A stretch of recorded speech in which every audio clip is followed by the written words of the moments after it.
Hello Leo, welcome to your reading, to your short format reading. I'm trying out a new format where I try to stay around the 10-minute mark and hoping that we'll still get great messages and that it'll still be meaningful and profound, but just in half the time.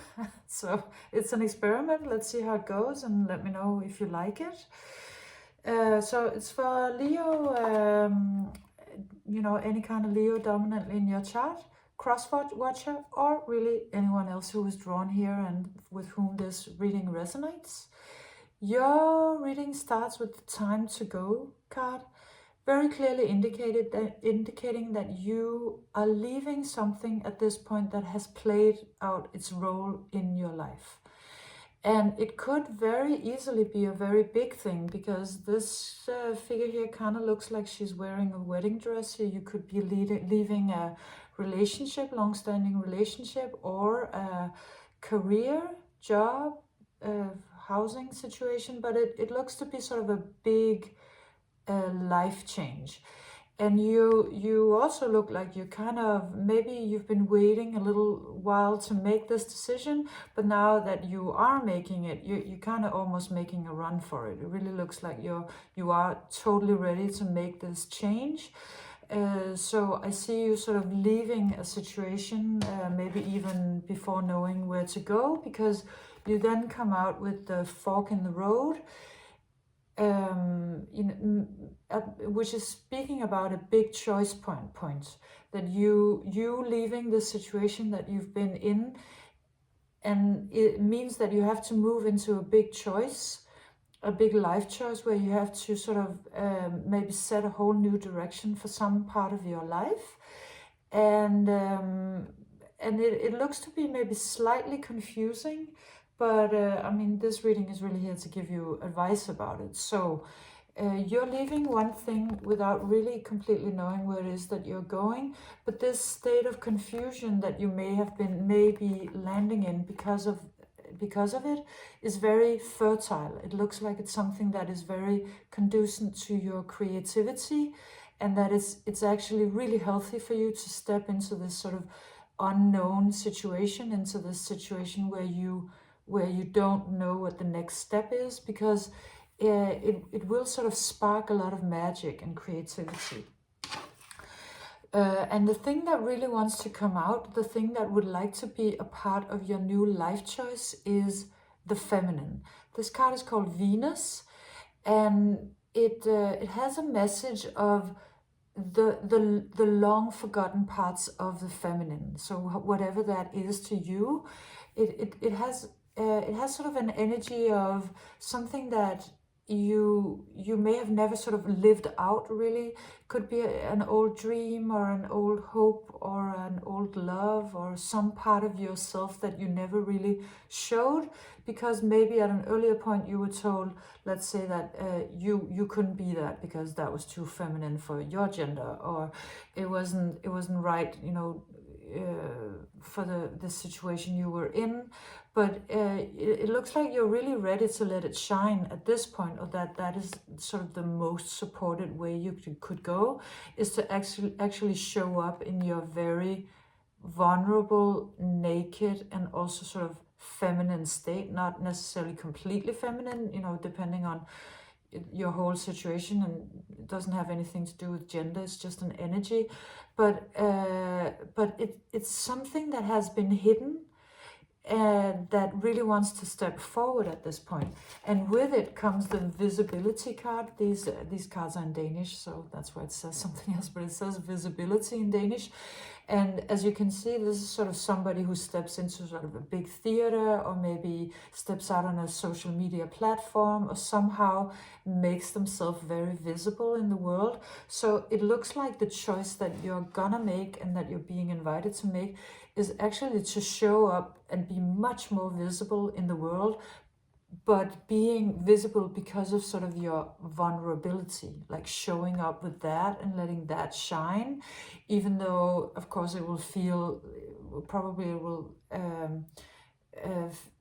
you know, trigger a lot of trepidation or a little bit of anxiety, but also a rush. I feel like this will really be a rush for you to sort of step out with something that has maybe been hidden or kept a little bit away from everybody's view for a long or a short time, and it really wants to step out and be shown and be seen. And for you to be seen as what you really truly are will be really very healing to you. And it comes out with a card that is called Receive. So actually the most important part of this journey that you're in now, and of this sort of choice point and situation, is that you have to learn to receive.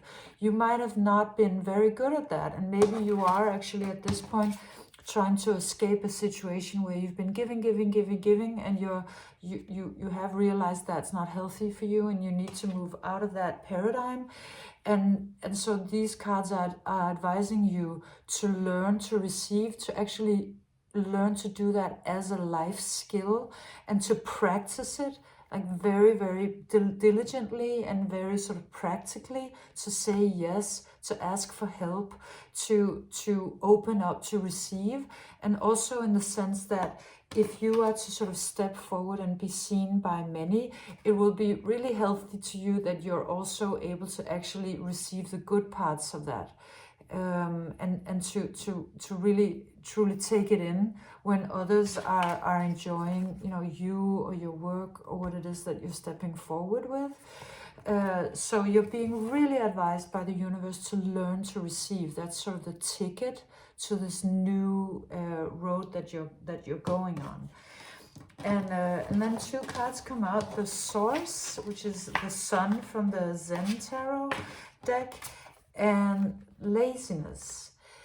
These cards are telling me that it is incredibly supportive for you to move towards a more authentic you, something that really wants to step out and has been probably waiting in the wings for a while. That is very, very supported, and you'll have an incredible amount of energy and creational force to do it with. It's advising you to make sure that you do know the difference between being receptive and lazy, to understand that this is not the same energy. If you fall sort of into laziness, it's like this, the manifestation will not move as quickly, it will not be as flowy, you won't experience the same reciprocity. So make sure that you don't confuse the two, that learning to receive is a very active practice that you need to sort of invest into doing and learning how to do. And sort of just chilling and just being lazy is not the same thing. That's really not, that will not help you on your journey, same as this will. So this is the most important thing. And then here at the end, the Spirit comes in to just tell us, that Spirit really has your back in this shift. It looks like it's an incredibly supported shift. It's perfect that you're moving away from this old thing, because something very beautiful and glorious wants to come in, and it has all of the backing of the sun within it. So the only thing that Spirit is really asking of you, other than the courage to be you, which I think you're really ready for at this point, is to learn to receive. Learn to ask for help and learn to receive help, because that's really important for you to get to this next new level that you're going on, like sort of an ascension or a step up. This is the most important part. So this was your short format reading, Leo. I hope you enjoyed it. Let me know if you liked it, and if you got something out of it, leave me a thumbs up or a subscription, and I'll see you next time. Bye.